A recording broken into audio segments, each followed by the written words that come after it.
remarques qui ne seraient pas forcément à la hauteur de ce que nous venons de voir. Absolument, absolument remarquable. Entre le schéma noir et blanc, la bande dessinée, c'était remarquablement fait, comme si pour le réalisateur, au niveau de la technique. Personnellement, je connaissais un travail de ces portes qui avait fait quelque chose après les fameux portraits pour le 20e ou 25e, aidez-moi, les gens d'Amnesty, pour le 20e ou 25e anniversaire de la Déclaration universelle des droits de l'enfant. Il avait fait une série de portraits d'enfants du monde auxquels il avait demandé de se positionner devant une vitre et de se dessiner. Et à partir de là, on voyait se dégager des portraits d'enfants, mais c'était absolument extraordinaire aussi. Donc je pense que ce travail de dessin placé sur des voix, puisqu'il n'y a pas de document visuel, c'est très intéressant. Et en plus, en donnant à chaque dessin, à chaque schéma de personnage, en révélant son caractère, c'était en plus très réfléchi. Le procureur qui vampirisait littéralement les accusés, qui les englobait de son corps, il y avait beaucoup de travail sur qui renforçait encore le propos. Oui, c'est vrai que le travail donc, cinématographique est remarquable. C'est vrai que le travail cinématographique, la mise en scène, l'association de cette bande dessinée avec effectivement le procès est remarquable. Mais ce qu'il y a surtout de bien, me semble-t-il, peut-être pas pour le public qui est ici, mais c'est qu'effectivement, lorsqu'on parle de l'Afrique du Sud, du procès de Mandela, on ne sait pas qu'il était entouré d'une équipe. Et trop souvent, on pense que seul Mandela a. Or, pour avoir été en Afrique du Sud en 2015 avec mon épouse, grâce à un voyage organisé par l'Humanité, nous avons eu l'avantage et l'honneur de rencontrer Ahmed Katara lorsque nous sommes allés visiter donc en face Long Island les cellules. Et c'est vrai que ce travail de recherche qui a été fait, et puis finalement, il reprend les bandes sonores de ce procès parce qu'il n'y avait pas eu à l'époque l'occasion de filmer ou d'avoir des images de ce procès. Et je trouve que ce travail est très intéressant et mériterait d'être connu par beaucoup de monde parce que nous vivons une période qui actuellement est loin d'être sereine, avec un retour très fort des forces extrémistes, racistes, etc. Et je pense que la projection de ce film devrait se faire un peu partout. Et moi, je remercie l'association Mouvement de la Paix, que j'appartiens d'ailleurs, mais d'avoir projeté et invité les gens à cette projection. Et je pense qu'il devrait faire le tour du département de la France, parce que c'est pas un film qu'on aura en prime time à la télévision, et surtout au niveau des lycées, qu'il y ait des rencontres avec les jeunes de façon à montrer ce qu'a été une époque de notre histoire et qui risque hélas de se renouveler dans certains cas. Voilà, merci. Oui, c'est vrai que le petit public averti qui est là, s'étonne de voir que nous sommes aussi peu nombreux. Peut-être n'avons-nous pas fait une publicité suffisante. Peut-être l'époque n'est pas à ce genre de film. Il mérite effectivement d'être... Bon, je pense qu'on est tous conscients ici qu'il faudrait qu'il soit projeté, peut-être. Bon, après, il faut voir avec les réalisateurs, mais autrement, et dans des établissements scolaires, mais on a des... Je sais pas. Comment Arte avait reçu oui. une porte il Oui, oui, oui. à peu près 15 jours, 3 semaines, qui expliquait justement. Oui, oui, oui, il y avait eu une interview d'une porte, oui, mais bon. Mais qui regarde.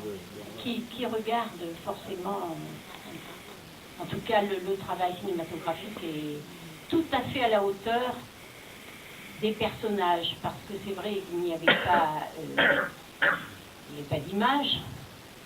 Le procès de Mandela, au moment où il s'est déroulé, de Mandela et des autres, on le connaissait peu, on avait des écrits, on cherchait partout des informations, c'est vrai, et on en avait très peu parce qu'elle ne sortait pas trop des lieux clos dans lesquels on les cuisinait, entre guillemets. Et moi je me souviens que vraiment les paroles, on les a connues dans des livres, des documents. Moi j'étais à l'université, mais 3-4 ans après. Hein, sur l'instant, je ne sais pas si vous avez eu des informations directes à l'époque, mais non. Effectivement, de ce film se dégage une sérénité, une force et une puissance dans le combat qui nous émeut et qui devrait servir d'exemple, parce que c'est vrai, je crois que ce qu'il a voulu faire ressortir, comme il l'a dit très clairement, c'est ce lien indissociable qui s'est créé entre ces hommes, qui se connaissaient bien sûr, et qui luttaient déjà depuis assez longtemps. Et comme il a été très bien dit là, Mandela n'était sans doute pas le plus important pour eux. Et ça a été bien montré. Et effectivement, Mandela s'en référait à des gens qui avaient déjà été des grands combattants dans l'ANC. Je trouve aussi qu'il a le mérite de nous donner une vision historique de l'ANC. Ses débuts, ses tout débuts, puis bon, on passe sur le développement après.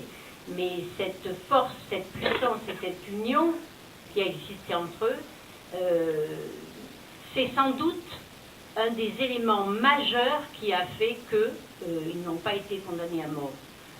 Comme d'ailleurs l'intelligence extraordinaire de ces hommes de faire de ce procès une tribune contre l'apartheid. Ça aussi, cette décision, évidemment avec l'aide de leurs avocats, mais véritablement, je trouve que là, la solidarité, le lien très fort dans le combat, on comprend mieux pourquoi ils sont arrivés à leur fin finalement. Et là, il y a je crois une volonté aussi de la part des réalisateurs de montrer ce qu'a été l'ANC. Parce que l'ANC, depuis sa création, elle ne s'appelait pas l'ANC au début, mais 1912, c'était au niveau sud-africain la première organisation qui osait s'opposer au niveau de l'État sud-africain, effectivement, au régime qui était mis en place. Et d'ailleurs, elle avait été créée pour ça, l'association au début. Hein, lorsque les Anglais la colonisation anglaise a récupéré l'ensemble des territoires qui faisaient l'Afrique du Sud, puisque ils avaient à se battre contre deux colonisateurs, hein, les Hollandais d'abord, les Boers, les Bauer, Boer, on dit comme on veut, en hollandais je crois qu'on prononce Boer, B-O-E-R-S, qui étaient, si j'ose dire, des colonisateurs territoriaux, ruraux. C'était véritablement des colonisateurs qui ont été jusqu'à la fin du XVIIIe siècle, hein, des esclavagistes pour les Noirs qui travaillaient sur leurs terres, il faut le savoir. Et ensuite sont arrivés les Anglais lorsque la compagnie des Indes orientales a fait faillite à la fin du XIXe siècle. Les Anglais sont arrivés, ont récupéré finalement le rôle de commerce, etc., ont installé une colonisation industrielle, puisque à la faveur de la découverte des diamants et de l'or dans les États, dont les bourgs d'ailleurs étaient, disons plus ou moins, avaient l'autorité, sur lesquels ils avaient l'autorité, le royaume d'Orange, l'État d'Orange et des Mois, à l'ouest de l'État d'Orange. Bon, ça me revient. Donc, alors que les Anglais étaient installés au Cap, voilà, et le Transvaal, voilà, alors que les Anglais étaient installés au Cap. Et c'est donc à la faveur de la découverte de des mines de diamants, puis de l'or après, que les Anglais se sont accaparés. Ils n'ont eu de cesse que de s'accaparer la totalité des terres, là où les bourgs avaient fondé 2 républiques. Et donc, au début du XXe siècle, c'était fait. Les Anglais avaient récupéré la totalité donc, des terres pour en faire véritablement une colonie à part entière. Et ce n'est pas un hasard si l'apartheid a été véritablement mis en place lorsque Daniel Milan a pris le pouvoir. Parce que c'était un africaneur pur et dur, issu justement de cette domination hollandaise, et qui prenait en quelque sorte sa revanche sur les Anglais. Voilà, parce qu'il faut quand même savoir que les 2 guerres des bourgs à la fin du XIXe siècle ont été terribles. La dernière s'est soldée par l'extermination d'une vingtaine de mille de personnes dans des camps de concentration où étaient enfermés à la fois les bourgs et leurs serviteurs, tout le monde ensemble. Donc c'était une espèce de revanche, il attendait son tour. Il a été dans l'entre-deux-guerres à l'origine de la création d'un parti national purifié. Alors déjà, le Parti national, c'était quelque chose, mais alors le Parti national purifié de Milan, il n'avait de cesse que de prendre le pouvoir, et il l'a pris en 1948, où il a été élu, avec le Parti national moins purifié, mais pas mal non plus dans le domaine du racisme, pour mettre en place l'apartheid. L'apartheid, c'était au départ la volonté absolue de séparer partout les Blancs et les Colors. Les Colors, c'est-à-dire les Noirs, bien sûr, mais aussi les Indiens et certains métis qui n'étaient pas rentrés dans le rang. Voilà. Alors, ce personnage était ministre du culte hollandais réformé, ou quelque chose comme ça, quand il est devenu Premier ministre aussi. Et lorsqu'il a été élu, lorsque son parti est arrivé au pouvoir, il a dit « Enfin, l'Afrique du Sud est à nouveau à nous, et espérons que Dieu nous la gardera nôtre encore pendant longtemps. » Voilà. Et à partir de là, il a instauré cette ségrégation géographique d'abord. Il fallait isoler les Noirs et les Blancs,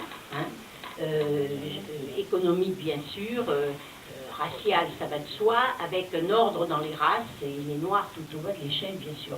Et surtout, dans cet apartheid, il s'est inspiré de ce qu'étaient au départ les relations entre les bourgs et leurs serviteurs, de maître à esclave. Parce que pour lui, Dieu avait forcément créé une race supérieure, et il n'était pas concevable que les Noirs soient autre chose que des serviteurs. Les bourgs avaient très mal vécu d'ailleurs au XIXe siècle. D'abord, l'interdiction par les Anglais de faire du commerce d'esclaves, et puis après, dans les années, je crois c'est 1830 ou quelque chose comme ça, un petit peu plus tard, la fin de l'esclavage. Ils l'avaient très mal vécu. Ils avaient d'ailleurs quitté leur terre parfois, et ils étaient partis dans une espèce de quête d'un pays promis, le Grand Trek, comme ça s'appelle, et donc ils cherchaient la terre promise, une terre où enfin ils pourraient les mettre. Voilà. Donc c'est vous dire, c'est là l'apartheid qui a été mis en place pour l'ANC, c'était véritablement le danger absolu. Et au moment où ils ont été arrêtés, c'est ce qu'on appelait l'apogée de l'apartheid, du grand apartheid, c'est-à-dire qu'on était allé bien au-delà même des premières décisions.